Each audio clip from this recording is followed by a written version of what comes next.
like environment. I think one of the big things that comes up in the conversation around disability, sometimes it can be quite challenging to be environmentally conscious and disabled. I said earlier, I have a feeding tube. Now, with that, and with obviously a lot of various disabilities, comes a horrific amount of single-use plastic. Even just what I use in a day, honestly, like seeing it all, that's completely out of my control.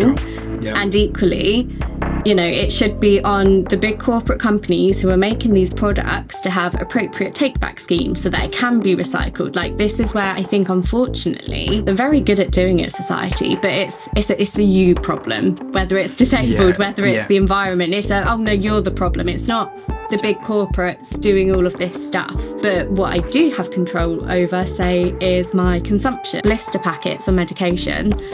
So I'm on a lot of medication. Yep. I've got a great story for this one. So a few pharmacies started a take-back scheme. And so I was like, brilliant, perfect. I'll, collect them all up and then go and deliver them to a pharmacy. I literally had a whole bin bag full for the month. And so kind of went along to the pharmacy with this bin bag on my lap.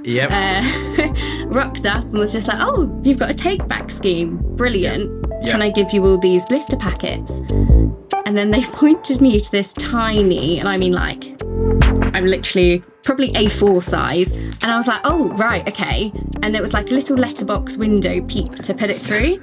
And I was like, oh, I've got a whole bag here. There's more than just this thing. Can you take it? And they go, no, you have to post it into the box.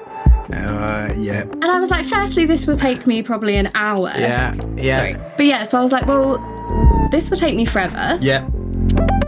And secondly, I do not have the dexterity or skill to do that. Guilty. So I was like, this is can you please just not take this? And again, it's always putting the onus on the individual rather than having appropriate processes and systems in place that the big corporates can help fund and support. And it's just always on the individual. Because in my head, I would go, well, okay, Bailey wants to drop off these pill packets. I'll put it next to the bin. So when the guy comes and collects, he goes, oh, okay, I'll take these as well. Does not have to be rocket science. No, I'm pretty sure that they don't just take that tiny little box. That little box goes into something else and then gets taken away. So why could they have not just taken the whole bin bag?